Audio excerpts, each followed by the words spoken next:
नमस्कार साथियों, मैं आनंद निबाड़िया, महानिरीक्षक सेवानिवृत्त भारत तिब्बत सीमा पुलिस बल, आपका आपके चैनल में स्वागत करता हूं। इस चैनल को आप लोगों ने बहुत प्यार दिया और दे रहे हैं।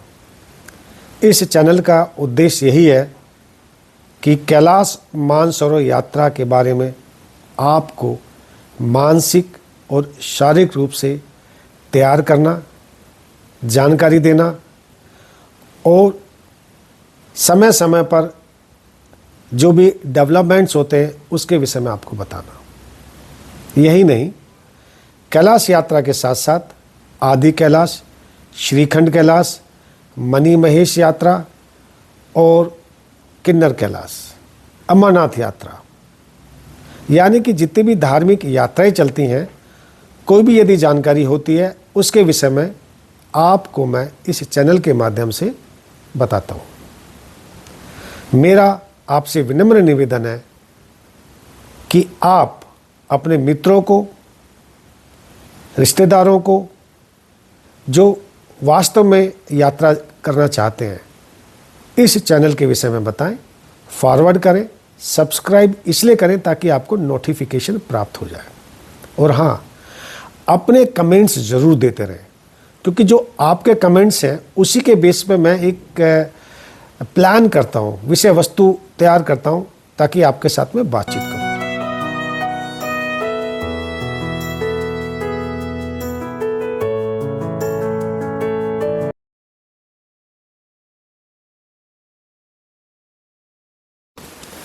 नमस्कार साथियों, मैं आनंद निबाड़िया आपका आपके चैनल में स्वागत करता हूं।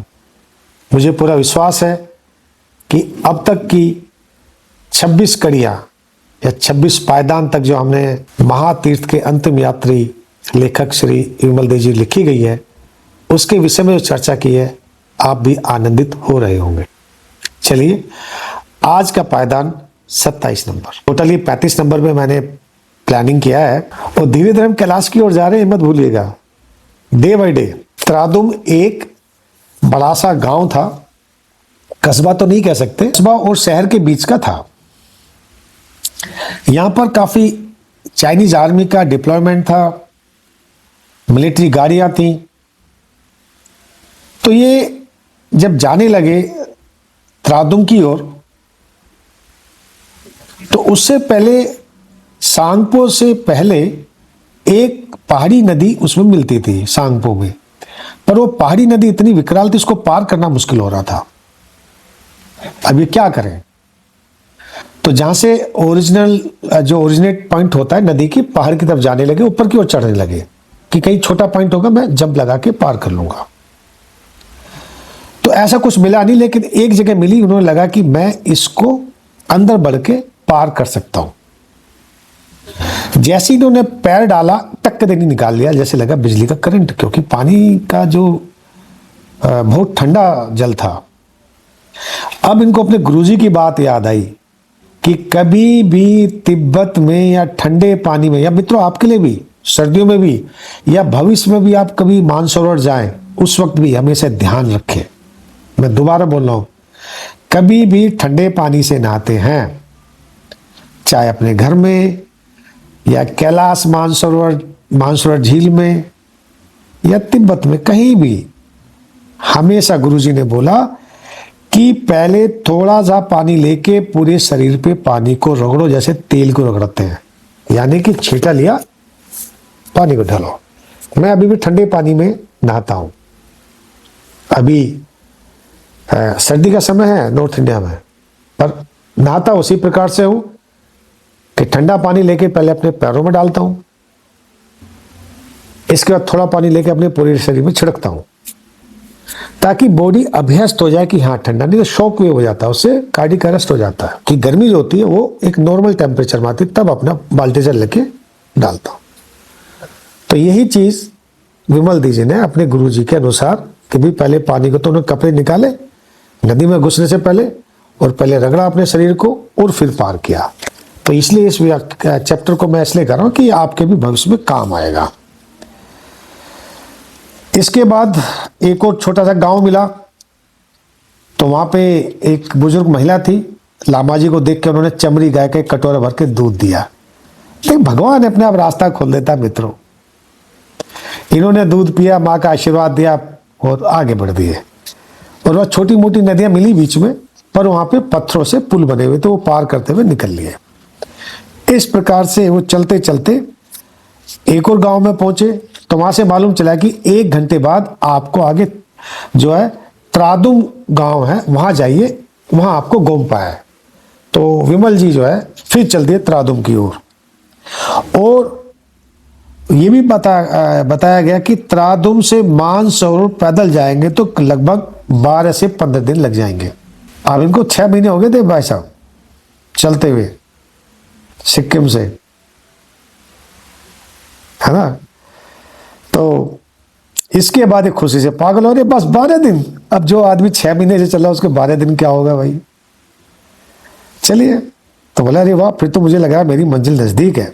अब ये कहने लगे मुझे अपने जोश को, अपने आप को कंट्रोल करना है, योगस्त कुरु कर्माणी, ऐसा मन में कह के वो जो है त्रादुम के लिए चल दिए। वहां पहुंचकर एक मठ में दाखिल हुए। अंदर दीवार के कोने पर रखे दीपाधार का दिया जल रहा था। दरवाजा बंद कर वो दीपक के पास बैठ गए। हाथ पर से उठाना चाहा तो लगता था कि सैकड़ों वर्षों से जो है मतलब दिए को उठाना चाहे तो दिया जमा नहीं, मतलब उठा नहीं, क्योंकि वो जमा हुआ था, फिक्स था। और जाकर वो वेदी के पास बैठ गए। और वहां ठंड था कमरा, तो भैया रात में तो ठंडा रहेगा। सोचा कि चलो मैं कंबल ओढ़ के यहीं सो जाऊं। तो दिन भर तो वो बच्चों के साथ पिछले वाले गांव में खेला कूदी करते रहे। अब थक गए भाई, अब बैठे तो ठंड लगे, तो क्या करें। तो गुरुजी का याद आया कि भाई जब ठंड लगे तो आसन करें। तो कौन सा आसन करें जब कपकपी छूट रही थी। तो वक्रासन, मयूरासन, पश्चिमोत्तान, ये सब करने लगे। तो थोड़ी राहत तो मिली, पर ज्यादा नहीं। बेचारे क्या करें, जो भी कपड़ा था आसपास, जो भी कपड़ा मिला उसमें ढक के सोए। लेकिन तभी उनको गर्मी सी लगी। देखा यकायक पास में आग जल रही है। वो चौंक के बैठ गए। तो देखा उनके साथ में एक साधु बाबा आके बैठ गए और सामने कढ़ाई में लाल लाल तपते अंगारे रखे थे उन्होंने कढ़ाई के अंदर। तो अब ऐसे में तो भाई अंगारे तो बहुत बड़ी बात है। मैं आपको अपना एक व्यक्तिगत अनुभव सुनाना चाहूंगा कि मोमबत्ती से हमने रात काटी है मित्रों। हम लोग एक कमांडो ट्रेनिंग कर रहे थे। हौज में हाई स्कूल वॉरफेयर स्कूल है भारतीय सेना का, तो आईटीबीपी से मैं भी गया था। तो रात भर हम लोग पहाड़ों में जो किसी एक जो हमें टास्क दिया था, टास्क के लिए गए हुए थे। बारिश होने लगी तो हम 6 ऑफिसर थे। पैरामिलिट्री का मैं था, बाकी 4-5 आर्मी के ऑफिसर्स थे। तो एक बहुत बड़ा चीड़ का पेड़ था, उसके अंदर हम घुस गए। अब ठंड से कांप रहे थे। तभी किसी एक आर्मी के ऑफिसर थे, बोला यार मेरे पास मोमबत्ती है और माचिस भी है। तो मित्रों वो एक मोमबत्ती बीच में जलाई और हम सब चारों एक जो पानी पल्ला होता है, जो रेनकोट कहते हैं, उसको ऊपर से ढक लिया और मोमबत्ती जला के हम लोग बैठे। और इतनी गर्मी लगी उस मोमबत्ती में, पूछे मत। अब आप सोचिए क्या गर्मी होती होगी, है ना। तो इसी प्रकार से जब वो अंगारे जला के लाए तो बड़ा अच्छा लगा उनको। लेकिन तब उनके दिमाग में आया कि ये बाबा जी को, उन्होंने पैर छुए, बाबा जी के आशीर्वाद लिया उनसे, लेकिन वो कोई भगवान जैसे लग रहे थे। पहली बार तिब्बत में इस प्रकार का साधु दिखाई दिया। वो उनसे बात करना चाहते थे लेकिन वो बात नहीं कर पा रहे, मंत्रमुग्ध। और पता नहीं कब आग सेकते सेकते उनको नींद आ गई। जब सुबह गांव के बच्चों ने उन्हें उठाया तो लगा तो कोई भी नहीं हो। तो तभी उन्हें याद आया कि ओहो ये तो वही कैलाशनाथ बाबा जटाधारी सन्यासी याद आया जो पहले इनको रास्ता बताते। याद है 20वें 21वें अध्याय में मैंने बताया होगा, या 22वें अध्याय में देखिएगा पहले, कि जब ये बिल्कुल भटक गए थे, निराश हो गए थे, फ्रॉस्ट बाइट से शरीर खत्म होने वाला था, तभी एक बाबा इनको अपने साथ लेके गए और एक गांव के पास आके छोड़ गए थे। याद आ रही है, तो वही थे क्या। तो ये क्यों नहीं ढूंढ पाए, कमरे से कहां से निकल के पता ही नहीं चला, कुछ भी निशान नहीं। तो क्या मेरा भ्रम तो नहीं था। तो बच्चे जो हैं उनकी प्रतीक्षा कर रहे थे। रात का जो उनका रात का विचित्र अनुभव था, अब वो किसके साथ शेयर करें। तभी गांव के एक परिवार आया, उनको अपने यहाँ ले गया, सुबह का नाश्ता वगैरह जो है वो सब कराया, सेवा पानी करी, जो भी होता है लामाओं का। और उन्होंने बता दिया कि मैं बोलता नहीं हूं, तो इसलिए ज्यादा उनका गांव वालों ने ज्यादा प्रश्न चित्र नहीं किए। तो जब वो द्रातुप शहर गुजर रहे थे, याटुंग की याद आई। याद है याटुंग, जो पिछले पायदानों में एपिसोड्स में हमने बात की थी। बाजार में घोड़े, टट्टू, भेड़ आदि थे, लेकिन ब्रह्मपुत्र के दूसरी ओर फौजी छावनी थी, तो he wanted to avoid it. तो नदी के तट पर चलते हुए गुम्पा दिखाई दिया और वो सीधा जाके गुम्पा में चले गए। मंदिर की सजावट देखने में बहुत अच्छा लगा। एक लामा ने पूछा, तुम कहाँ से आए हो? मैंने इशारे में बताया, मैं मोनी बाबा हूं, मैं बात नहीं करता। तो लामा ने उनको इशारे में कहा कि 2 घर छोड़कर काठ के बने 30 से 2 मंजिले मकान पर जाकर लामा महारमाना गेशे हैं, वहां उनके दर्शन कर लो, आशीर्वाद ले लो। तो वो अच्छा लगा, वो महारमाना गेशे के पास गए। और गेशे बड़े कड़क मिजाज के लामा थे, स्ट्रॉन्ग। उन्होंने पूछा, तुम कहाँ क्या आए? तो विमल जी को लगा कि नहीं, मुझे झूठ नहीं बोलना है, तो उन्होंने सब कुछ सच सच बता दिया। वो बोले, हाँ, मुझे तुम्हारा चेहरा देख के लगा कि तुम भारतीय हो। तुम्हारा घर कहाँ है? तो उन्होंने बता दिया कि मेरा घर ऐसे ऐसे है। बोले, तुम चीनी सेना के बीच में घिरे हुए हो, तुमको तो कभी पकड़ भी लेंगे। तो गेशे जो इनको बुरी तरीके से घूरने लगे। तो गेशे टूटी फूटी हिंदी में कहने लगे, वो बाहर से बड़े कठोर थे पर अंदर से बड़े नरम लग रहे थे। डेरापू गोम्पा जाने के लिए अनुमति पत्र चाहिए, क्या तुम्हारे पास अनुमति पत्र है? तुम वहां जाते रहे हो? बोला, नहीं, मेरे पास तो कुछ भी नहीं है। बोले, यहां कितना दिन रहना चाहते हो?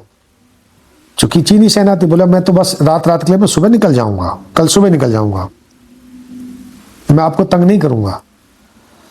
बोले, ठीक है, आप बता पाएंगे यहां से मानसरोवर कैलाश कितने दिन का है? तो उन्होंने बोला, करीब 8-10 दिन लग जाएंगे। क्या पथ दुर्गा में? बोला, हाँ। आप मुझे यात्रा के विषय में कुछ बताएंगे? तो उन्होंने बताया, इस शहर यानी त्रादुम के बाद कैलाश तक कोई शहर नहीं है। यहां से 1.5-2 दिन बाद एक गांव मिलेगा जिसका नाम होगा ग्याबुनाका। उसके 1 दिन बाद की यात्रा के बाद दूसरा गांव मिलेगा, उसका नाम है साम सांग। ये दोनों छोटे गांव हैं। उसके बाद थोकचेन गांव पड़ेगा। थोकचेन यायावरों का व्यवसाय केंद्र है। वहां के यायावर जाड़े में पत्थर बेचने के लिए भारत चले जाते हैं। थोकचेन में एक गुम्पा है, वहां रात में ठहर सकते हो। जरूरत हो तो मेरा नाम बता देना, कोई असुविधा नहीं होगी। थोकचेन में ऊनी कपड़े सस्ते हैं। इतना कहकर गेशे याकाक उठकर कमरे से चले गए। कुछ देर बाद लौटे और मुझे कुछ पैसे थमाते बोले, इन्हें रख लो, रास्ते में काम आएगा। बाहर से कठोर लगने वाले गेशे लामा जी अंदर से कितने नरम थे।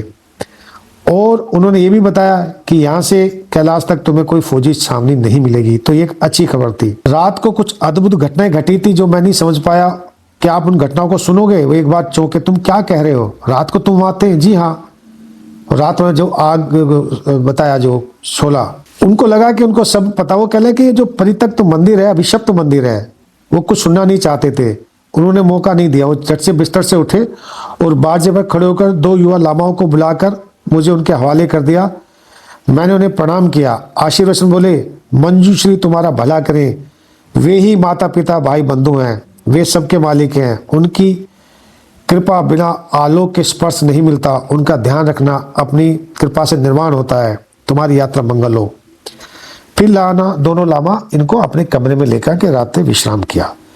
और इस प्रकार से सुबह गोम्पा की भेरी बजने से पहले ही वो जो है द्रामपुक गुम्पा से निकल पड़े और इनका अगला लक्ष्य था थोकचेन, जो और उसके बाद 8 दिन की यात्रा में कैलाश की ओर। तो मित्रों, मुझे उम्मीद है आपको अच्छा लगा होगा। कैलाश की ओर नजदीक आ गए, है ना? तो और कितना अच्छा लग रहा है। तो मुझे पूरा विश्वास है कि आप भी मेरे साथ महातीर्थ के अंतिम यात्री पुस्तक का जो है, इसकी मूल आत्मा का अनुभव ले रहे हैं। असली मजा तो जब आएगा जब ये किताब स्वयं आप मंगा लें, अमेजोन पे अवेलेबल है। लेकिन जो लोग नहीं मंगा सकते, तो मैंने सोचा क्यों ना आपके साथ शेयर कर लूं। तो यदि आपको अच्छा लग रहा है, चैनल को सब्सक्राइब करें, ऑल बटन का आप जो घंटी है वो दबाएं, अपने कमेंट जरूर करें और हाँ, फॉरवर्ड करना ना भूलें। ज्ञान का प्रचार और प्रसार करें। तो जब तक के लिए जय हिंद।